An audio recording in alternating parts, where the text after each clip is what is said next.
देवरानी की रोटी जेठानी के चावल। बहुओं, दिव्या और सिया, मेरी बात सुनो। तुम जानती ही हो कि गर्मियों की छुट्टियां हो गई हैं, तो कल तुम्हारी दोनों ननद रहने आ रही है। मैं ये बता रही थी। क्या दोनों ननद आ रही हैं? इसका मतलब उन दोनों की खातिरदारी काम। हे भगवान, गर्मी में इतने लोगों की रोटी मैं नहीं बना सकती हूँ। अच्छा ही है माँ जो ननद जी ने आने का मन बनाया, इसी बहाने घर में थोड़ी रौनक सी हो जाएगी।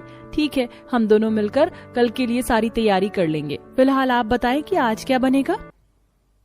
माँ, आज क्यों ना मसाले के चावल बना ले। गर्मी भी बहुत है, ऐसे में कौन ही खड़े होकर रोटी बनाएगा।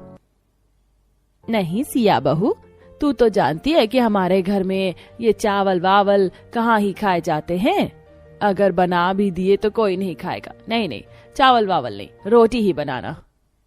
तो ठीक है माँ जी, रोटी दिव्या बना लेगी। मेरे बस की नहीं ऐसे गर्मी में रोटी सेकना। चावल खाने हो तो बता दो, मैं बना दूं, नहीं तो रोटी तो दिव्या ही डाल देगी।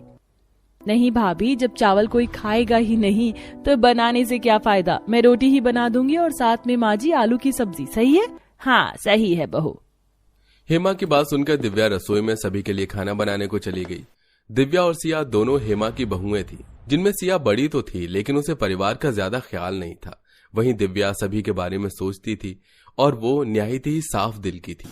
आज भी दिव्या ने खड़े होकर पूरे परिवार के लिए रोटी सब्जी बनाई, जबकि सिया ने इस सब में उसकी जरा भी मदद नहीं की। ऐसे ही अगले दिन मेरी बेटी आ गई। अरे रे, मेरी नवासी नवासा भी आए हैं। आ जाओ बच्चों, अंदर आओ। दामाद जी, आप भी अंदर आ जाओ। हेमा ऐसे ही स्वागत करते हुए अपनी दोनों बेटी दामादों को अंदर ले आई। माँ जल्दी से ठंडा पानी लाओ, बहुत गर्मी लग रही है। लो ननद जी, पियो पानी। माँ जी, अब तो दोनों ननद जी भी आ गई हैं। अब बताएं मैं क्या बनाऊं? कहो तो वेज बिरयानी बना दूं। नहीं नहीं भाभी, चावल नहीं। दीदी आई हैं तो आज तो कढ़ाई पनीर के साथ पूरी और आलू मटर के साथ रोटी बनाना, वही खाएंगे हम लोग। अच्छा माँ जी, जरा साइड तो आना। हाँ बोल। माँ जी, इतनी गर्मी है, ऊपर से इतने सारे लोग, अगर ये सभी चावल खा लेंगे तो सही है, नहीं तो मैं रोटी नहीं बनाने वाली हूँ। तू रोटी नहीं बनाएगी और ये लोग चावल नहीं खाएंगे तो फिर सभी को क्या खिलाऊंगी? बाहर से रोटी मैं मंगवा नहीं सकती, नहीं तो दोनों दामाद कहेंगे कि ससुराल जाकर किसी से खातिरदारी में 4 रोटी भी नहीं डाली गई। माँ जी आप चिंता ना करो, मैं हूँ ना, कोई नहीं, मैं रोटी सब्जी बना दूंगी। हाय मेरी बहू हर चीज का ख्याल रखती है। ठीक है, तू रोटी सब्जी बना लेना और सिया तू थोड़े से चावल भी बना लेना, जरा अच्छे लगेंगे। हेमा की बात को सुनकर दोनों बहुएं रसोई में गईं। गर्मी का मौसम था, ऐसे में सिया तो जल्दी से जरा से चावल चढ़ाकर निकल आई, लेकिन दिव्या का काम बहुत ज्यादा था। मैं, माँ जी, जेठानी जी, चारों ननद जी, देवर जी, दोनों ननद जी के पति, बच्चे, पापा, हे भगवान कितने सारे लोग हैं। कम से कम 50 रोटियां बनेंगी। मुझे आटा भी बड़े बर्तन में ही लगाना पड़ेगा। दिव्या बेचारी गर्मी में सभी के हिसाब से आटा लगाने लगी। बड़ी ही मेहनत से सभी का आटा गूंथ जाने के बाद उसने सब्जी की तैयारी की। हे भगवान, मेरा तो सारा पानी इस आटे को लगाने में ही निकल गया, लेकिन अभी तो ये मेहनत से रोटी बनानी बाकी है। चल दिव्या, काम पर लग जा। दिव्या ने ऐसे बोलकर रोटी बनाना शुरू कर दिया। इस बीच वो पूरी पसीने में नहा गई। कुछ देर के बाद सिया रसोई में अपने चावल देखने आई। अरे हाँ, चावल तो नरम हो गए हैं। अरे दिव्या, तुम्हें कितना पसीना आ गया है। और बनो महान कि तुम ही सारी रोटियां बना दोगी। सिया दिव्या की मदद करने के बजाय और उसे ताना मारकर चली गई। किसी तरह दिव्या ने सभी के लिए खाना बनाया और सभी को उसने खाना खिलवाया, जिस बीच घरवाले दिव्या की बनाई हुई रोटियों को सारा ही खाना खा गए और दिव्या को बस चावल ही चावल खाने पड़े।